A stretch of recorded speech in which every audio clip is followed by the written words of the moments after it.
Hello दोस्तों, नमस्कार। कैसे हैं आप लोग? उम्मीद करते हैं ठीक ही होंगे। दोस्तों, आज हम पॉलिटी की सीरीज़ में शुरू करने जा रहे हैं दूसरी क्लास। दूसरी क्लास में हम कराएँगे सरकार। इसे शुरू करने से पहले हम बता दें कि इससे पहले वाली क्लास में हमने कराया था कि राजतंत्रात्मक प्रणालियाँ क्या होती हैं, यानी शासन की प्रणालियाँ क्या होती हैं। राजतंत्रात्मक है, अधिनायकवाद है या लोकतंत्र है, ये प्रणालियाँ क्या-क्या होती हैं, इसमें कैसे काम किया जाता है, ये चीज़ समझाई थी। उसके बाद हमने देखा था कि राज्य क्या होता है, राज्य की परिभाषा क्या होती है, यानी देश में कौन से तत्व होते हैं, राज्य में कौन से तत्व हैं, वो देखे थे। और उसके बाद में हमने देखा कि संविधान विभिन्न देशों के कैसे होते हैं, यानी संविधानों का वर्गीकरण देखा था। विभिन्न-विभिन्न देशों में कौन से संविधान पाए जाते हैं और हमने साथ ही भारत के संविधान के बारे में पढ़ा था कि भारतीय संविधान में कौन सी विशेषताएँ हैं, उन चीज़ों को कवर किया था। अगर आपने वो वीडियो नहीं देखा है, तो इससे पहले वाला वीडियो आप ज़रूर देख लीजिएगा क्योंकि वहाँ से बहुत सारे क्वेश्चन बनते हैं, ठीक है? तो चलिए देर ना करते हुए हम क्या करते हैं, आज की क्लास शुरू करते हैं। इसमें हम देखेंगे सरकार, यानी सरकार क्या होती है? तो देखो सरकार एक ऐसी संस्था है कि जो क्या करती है, एक राज्य को या यानी देश को चलाने का काम करती है। यानी राज्य के मैनेजमेंट करने वाली जो क्या है संस्था होती है। राज्य के मैनेजमेंट करने वाली संस्था सरकार होती है। तो आपसे पूछा जाए सरकार क्या होता है? तो देश को चलाने या देश को व्यवस्थित रखने या कह सकते हो देश को संचालित करने, उसकी कैसे कौन-सी शासन पद्धति कैसे काम करेगी, कौन-सी शासन पद्धति कैसे नहीं काम करेगी, कहाँ से कर लेना है, कहाँ देना है, ठीक है? किसको पैसा बाँटना है, बजट में पैसा कहाँ खर्च करना है, ये सब किसका काम है? सरकार का। कानून व्यवस्था सँभालनी है, कहाँ पर क्या प्रॉब्लम है, उसे सही करना है। तो ये सब काम है सरकार के। यानी सरकार क्या करती है कि मैनेज करने का काम करती है, पूरे देश को जो प्रशासनिक मशीनरी है, जो भी मशीनरी है, उसे संचालित करने का काम करती है। तो दोस्तों अब हम देखते हैं सरकार। तो सरकार का अगर हम वर्गीकरण करें, तो सरकार का वर्गीकरण हम देख सकते हैं 2 प्रकार से होता है। 2 प्रकार से कैसे? एक तो इसमें क्या होता है सैद्धांतिक पक्ष यानी जो क्या है संविधान में लिखा है कि भई ऐसे ही काम कर सकते हो या कह सकते हो उसमें व्यवहारिक पहलू कम शामिल होते हैं। ठीक है? दूसरी बात क्या है व्यावहारिक पहलू, यानी ये क्या है सामान्य तरीके से जब काम चलते हैं तो उसमें बहुत सारी चीज़ें सैद्धांतिक को कह सकते हो थोड़ा पीछे रख दिया जाता है और व्यवहारिक पहलुओं को ज़्यादा सामने रखा जाता है। अगर देखा जाए कि किसी सरकार के जो तत्व होते हैं यानी सरकार किससे कैसे-कैसे काम करती है या सरकार किस-किस रूप में काम करती है, कौन सी संस्थाएँ सरकार की आवश्यक हैं। तो सरकार के लिए सबसे पहले क्या होती है विधायिका, यानी विधि बनाने वाली संस्था। विधायिका क्या होती है? विधि बनाने वाली संस्था। दूसरी होती है कार्यपालिका, यानी सरकार या कह सकते हो कार्य करने वाली या सरकार चलाने वाली या कार्य करने वाली संस्था। तीसरी होती है न्यायपालिका यानी जुडिशरी। इसका काम क्या है कि न्याय उपलब्ध कराना, ठीक है? अगर बात की जाए कि विधायिका, तो विधायिका आपको बताया क्या करती है? कानून बनाती है। कानून बनाने वाली संस्था क्या है? विधायिका है। अब विधायिका भी 2 तरह से पाई जाती हैं, जैसे केंद्र की अलग, राज्य की अलग। अगर केंद्र की देखेंगे तो संसद होती है और राज्य की देखेंगे तो विधानमंडल होती है। यहीं पर देखो एक क्वेश्चन और करवाए दे रहे हैं आपको कि ये बहुत जगह पूछा गया है और हमेशा पूछा जाता है हर एक परीक्षा में। कि आपसे पूछे कि संसद किस-किस से मिलके बनती है, तो संसद के क्या हैं 3 पार्ट हैं। 3 पार्ट कौन से हैं? एक तो क्या है लोकसभा है, ठीक है? दूसरी बात क्या है कि राज्यसभा है और तीसरी बात क्या है या तीसरा पॉइंट क्या है या तीसरी संस्था क्या है? प्रेसिडेंट है। यानी संसद किस-किस को मिला के बनती है? लोकसभा, राज्यसभा और प्रेसिडेंट यानी राष्ट्रपति। अगर विधानमंडल में देखें तो क्या होता है, इसमें भी ऐसा ही होता है लेकिन कहीं-कहीं राज्यों में क्या होता है, विधान परिषद नहीं होती यानी उच्च सदन नहीं होता है। तो कह सकते हो संसद में क्या है, लोअर हाउस, अपर हाउस और प्रेसिडेंट। अब विधानसभा में यानी विधानमंडल में राज्य में देखा जाए तो क्या होती है, विधानसभा होती है, उसके बाद में विधान परिषद होती है, ठीक है? और इस क्या होता है, गवर्नर होता है यानी राज्यपाल होता है। ध्यान रखना, ये जो विधान परिषद है भारत के परिप्रेक्ष्य में देखा जाए तो ये 6 राज्यों में ही है अभी तक, ठीक है? लेकिन विधानसभा तो हर एक में होगी, तो अगर जिस राज्य में विधान परिषद नहीं है, उस राज्य को विधान परिषद को छोड़ दिया जाएगा, तो वो कौन-सा रहेगा? यानी कौन से विधानमंडल की बात रहेगी या कौन से तत्व रहेंगे? तो रहेगा विधानसभा और गवर्नर, ठीक है? तो यहाँ से क्वेश्चन कई बार आता है कि संसद में कौन-कौन शामिल होता है? तो लोकसभा, राज्यसभा और प्रेसिडेंट। और विधानमंडल में कौन-कौन शामिल होता है? तो विधानसभा, जिस स्टेट में विधान परिषद है वो और अगर नहीं है तो कोई बात नहीं और क्या है गवर्नर। तो इन्हें मिला के क्या बनता है? विधानमंडल बनता है।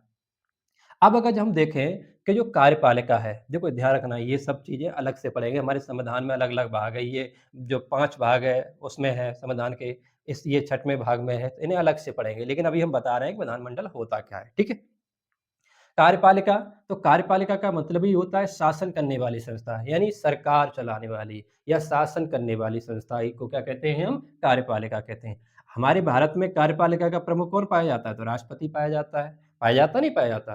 भाई देखा जाए यानी केंद्र में देखा जाए, राज्य का मतलब कभी-कभी केंद्र भी समझ लेना आप लोग, यानी राष्ट्र देश का मतलब समझ लेना। तो इसका हमारे देश का प्रमुख कौन है? कार्यपालिका प्रमुख राष्ट्रपति है। अब राष्ट्रपति के अंडर ही क्या है, 2 तरह की कार्यपालिकाएँ काम करती हैं, आपने देखा होगा।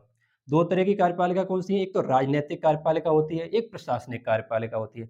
राजनीतिक कार्यपालिका का मतलब ये है कि जो चुने हुए लोग हैं, आ रहे हैं, उन्हीं में से क्या हो रहा है, सरकार बन रही है। यानी जो मंत्रिमंडल है या मंत्रिपरिषद है, वो क्या है, राजनीतिक है, क्योंकि वो चुन के आ रहे हैं, राजनीतिक पार्टियों से आ रहे हैं, आप समझ सकते हो।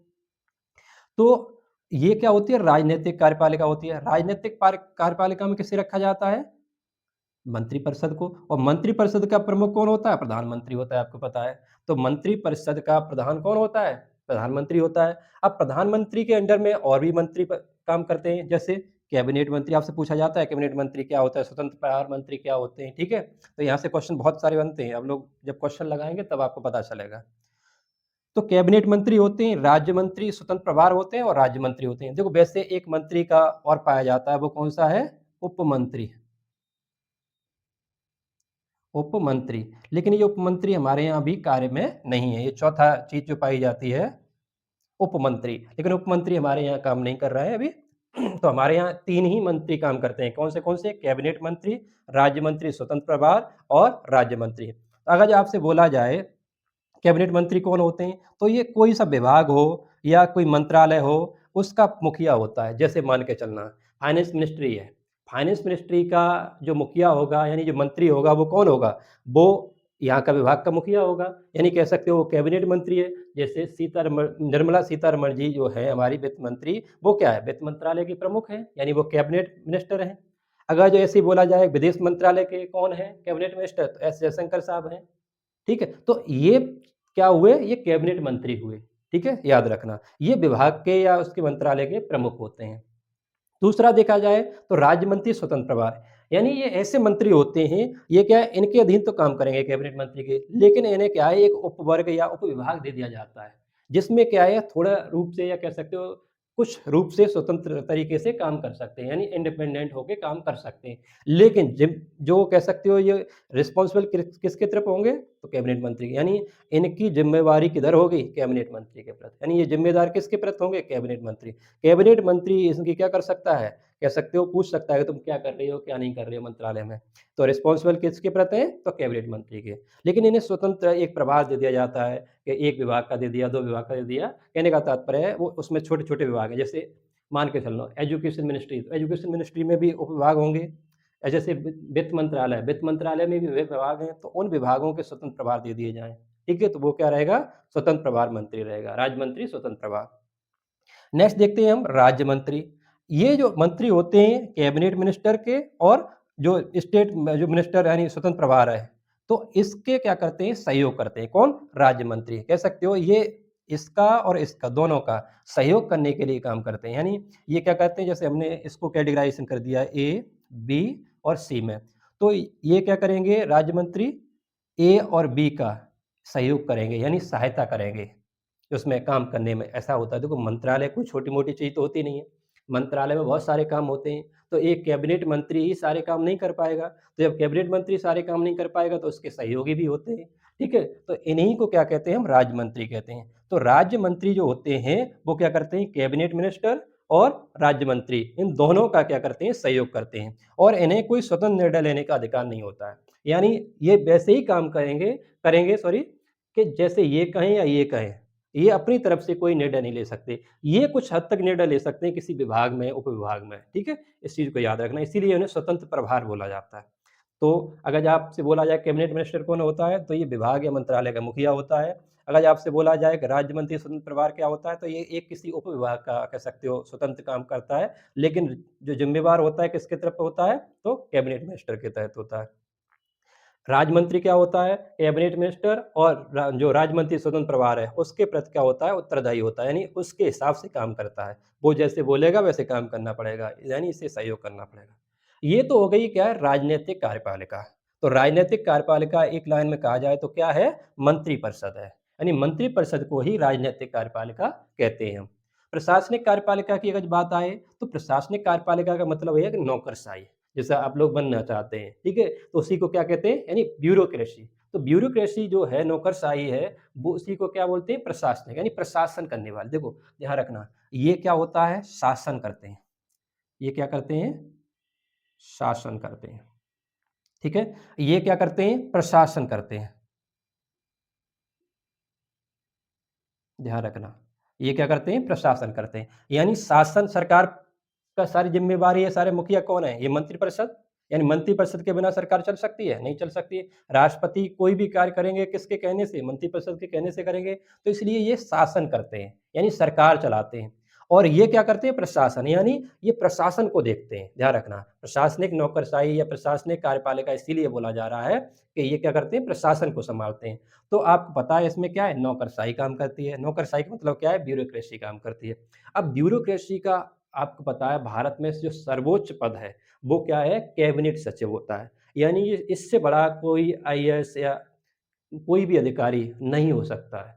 किसी भी कह सकते हो अधिकारी में, कोई से विभाग में सबसे बड़ा कोई पद है, तो क्या है? ये कैबिनेट सचिव होता है। यानी ये एक सीनियर अधिकारी होता है, सीनियर आईएएस अधिकारी होता है, इससे ऊपर कोई अधिकारी नहीं, ठीक है? ये सारे कह सकते हो सचिवालयों को क्या करता है? कंट्रोल करता है। ये डायरेक्ट प्रधानमंत्री से कॉन्टैक्ट में रहता है, ध्यान रखना। बहुत बड़ा पद होता है, इससे बड़ा कोई पद प्रशासनिक मशीनरी में नहीं है। इसके नीचे फिर बहुत सारे पद होते हैं, वो हम जब पढ़ेंगे, पॉलिटी पढ़ेंगे अपनी, नहीं संविधान पढ़ेंगे जो अपना, उसमें कवर करेंगे। तो अगर आपसे कहा जाए कि कार्यपालिका कैसी होती है, तो 2 तरह की होती है, ठीक है? ये क्या होती है? राजनीतिक कार्यपालिका होती है और प्रशासनिक कार्यपालिका। ध्यान रखना, इन दोनों का जो प्रमुख होता है, वो कौन होता है? राष्ट्रपति होता है। आपको पता है कि जो अधिकारी होते हैं, आईएएस हों, आईपीएस हों, इन्हें सबको नियुक्ति कौन दिलवा रहा होता है? राष्ट्रपति दिलवा रहा होता है, यानी शपथ कौन दिलवाता है? राष्ट्रपति दिलवाता है। और मंत्रिपरिषद को भी शपथ कौन दिलवाता है? तो राष्ट्रपति दिलवाता है। यानी ये इसके अधीन काम करते हैं। ये शासन का काम करते हैं, ये प्रशासन का काम करते हैं। समझ में आई बात? तो चलिए हम नेक्स्ट देखते हैं। अब आपसे कहा जाए व्यवहारिक, तो व्यवहारिक की बात की जाए तो यहाँ पर मंत्रिमंडल है। आपने देखा होगा संविधान में कहीं भी मंत्रिमंडल की बात नहीं थी। लेकिन 44वें संविधान संशोधन के द्वारा मंत्रिमंडल शब्द जोड़ा गया था। इसमें हुआ क्या कि आपको पता है कि जो आपातकाल लगाने की प्रक्रिया थी, आपातकाल लगाने की प्रक्रिया थी, उसमें परिवर्तन किया गया। क्यों? क्योंकि पहले क्या होता था, आपातकाल यानी प्रधानमंत्री कह दे राष्ट्रपति से, उसी आधार पर लगा दिया जाता था। लेकिन इसमें कहा गया कि मंत्रिमंडल जब तक लिखित रूप में प्रस्ताव न दे दे राष्ट्रपति को, तब तक राष्ट्रपति आपातकाल नहीं लगा सकते। तो इसीलिए यहाँ पर मंत्रिमंडल शब्द प्रयोग हुआ है। इसके अलावा कहीं भी पूरे संविधान में मंत्रिमंडल शब्द नहीं उपयोग हुआ। अगर आपसे पूछा जाए मंत्रिमंडल शब्द कहाँ उपयोग हुआ है, और ये कई बार पीसीएस में और अन्य परीक्षा में क्वेश्चन आया है, यूपीएससी में भी आया है कि मंत्रिमंडल शब्द जो कहाँ पर लिखा है, वो कहाँ पर लिखा है? तो आर्टिकल 352 में, 352 में। और ये कब जोड़ा गया? 44वें संविधान संशोधन 1978 के द्वारा, ठीक है? इस चीज़ को याद रखना आप लोग। अन्य हर जगह मंत्रिपरिषद लिखा हुआ है, ठीक है? मंत्रिमंडल नहीं लिखा है। अब हमने ये देख लिया कि भई सरकार क्या होती है, सरकार में कौन से तत्व हैं वो काम करते हैं। अब हम देखते हैं सरकार का वर्गीकरण, यानी क्लासिफिकेशन ऑफ गवर्नमेंट। तो गवर्नमेंट का जो क्लासिफिकेशन होता है, वो 2 तरीके से हम कर सकते हैं। कैसे? या तो भौगोलिक या शक्ति के आधार पर, या कार्यपालिका और विधायिका के आधार पर। यानी उसमें संबंध कैसे होंगे, कार्यपालिका विधायिका में संबंध कैसे होंगे, या भौगोलिक और शक्ति के आधार पर हम देख सकते हैं। अब हम देखें कि भौगोलिक और शक्ति के आधार पर हम 2 तरीके से देखते हैं कि 2 तरीके की सरकारें पाई जाती हैं।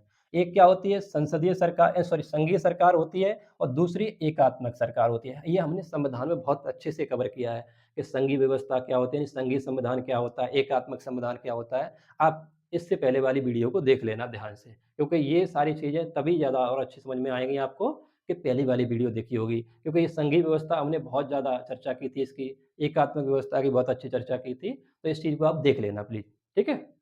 तभी ज़्यादा अच्छा समझ में आएगा। तो संघीय व्यवस्था इसमें होती है, या होती है एकात्मक व्यवस्था, ठीक है?